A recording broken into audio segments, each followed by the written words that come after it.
Assalamualaikum warahmatullahi wabarakatuh. Di sini saya akan mempresentasikan manajemen produksi tanaman dan kerangka kebijakan dengan saya sendiri, Muhammad Jibril Aulia. Saya Puspa Chandra. Saya Haikal Nur Pratama. Saya Ridhi Moktobian. Ya, di sini ada urgensi sistem manajemen produksi. Manajemen produksi tanaman bukan sekedar proses bertanam, melainkan sistem terpadu yang melibatkan yang pertama ada input pertanian, kepastian ketersediaan harap varietas unggul. Yang kedua ada proses budidaya, pengolahan lahan, air dan nutrisi secara presisi. Yang ketiga ada perlindungan tanaman, mitigasi hama dan dampak perubahan iklim. Yang keempat ada pasca panen, penanganan hasil untuk menjaga nilai ekonomi. Juga ada landasan hukum dan kebijakan utama.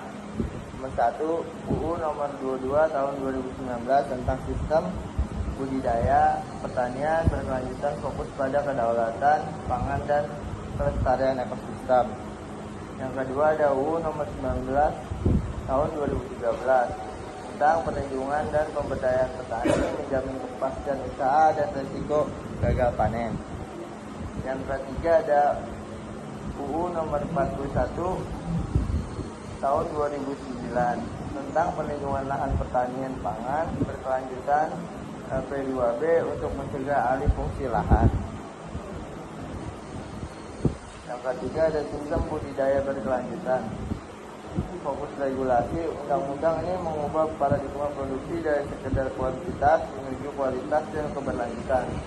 Integrasi hulu hilir dalam satu sistem manajemen, kewajiban penggunaan sarana produksi pupuk pestisida yang terdaftar, perlindungan varietas lokal milik petani. Lalu selanjutnya ada perlindungan dan pemberdayaan petani. Regulasi ini memposisikan petani sebagai subjek pembangunan, bukan hanya objek produksi. Asuransi pertanian, perlindungan finansial saat terjadi bencana atau serangan hama, penyuluhan, kewajiban pemerintah memberikan edukasi manajemen modern, dan akses modal, kemudian kredit usaha rakyat sektor pertanian. Lalu di sini ada review kelebihan kebijakan. Yang pertama ada kapasitas hukum, memberikan proteksi terhadap hak kekayaan intelektual petani atas benih lokal dan varietas baru. Lalu kedua ada visi keberlanjutan, mendorong penggunaan teknologi ramah lingkungan, menjaga produktivitas tanah jangka panjang. Lalu ada yang ketiga, struktur kelembagaan, mewadahi pembentukan kelompok tani atau poktan dan gabungan kelompok tani poktan secara ilegal. Lalu ada kelemahan dan tantangannya. Kelemahannya ada gap implementasi, regulasi di pusat seringkali tidak tersosialisasi dengan baik hingga ke tingkat desa petani pelosok. Lalu ada koordinasi lemah, kurangnya sinkronisasi antara instansi dinas pertanian, perdagangan, dan pupuk Indonesia. Terakhir ada pengawasan input, masih tingginya peredaran pupuk palsu atau tidak terdaftar yang merugikan manajemen produksi. Selanjutnya itu ada saran implementasi kebijakan. Yang pertama, penguatan korporasi petani. Mendorong petani bergabung dalam korporasi besar agar memiliki daya tawar harga dan efisiensi manajemen. Yang kedua itu ada adopsi smart farming. Pemerintah perlu memberikan insentif pajak atau bantuan alat sensor tanah dan drone untuk presisi produksi. Yang ketiga itu ada revitalisasi penyuluhan. Transformasi peran penyuluh dari sekedar pemberi informasi menjadi konsultan manajemen bisnis tani. Yang keempat itu ada zonasi komoditas. Kebijakan penanaman berdasarkan keunggulan komparatif wilayah untuk efisiensi input.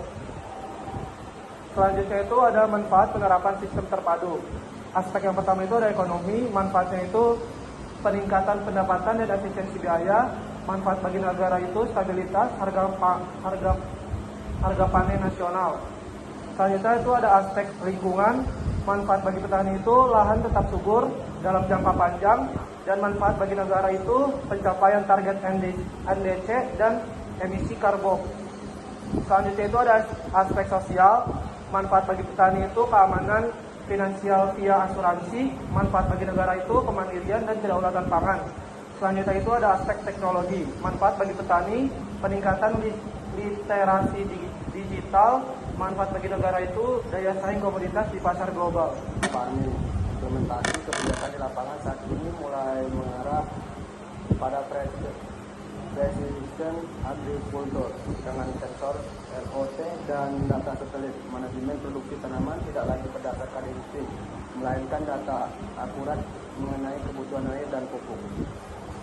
Ini adalah perwujudan nyata dari Undang-Undang Nomor 22 Tahun 2019 yang mengamankan kemajuan teknologi dalam budidaya berkelanjutan. Kesimpulan dan diskusi keselarasan antara sistem manajemen produksi tingkat mikro petani dan kebijakan di tingkat makro pemerintah adalah kunci kedaulatan pangan Indonesia. Sekian dari kelompok kami. Kalau ada salah-salah berbeda, mohon maaf.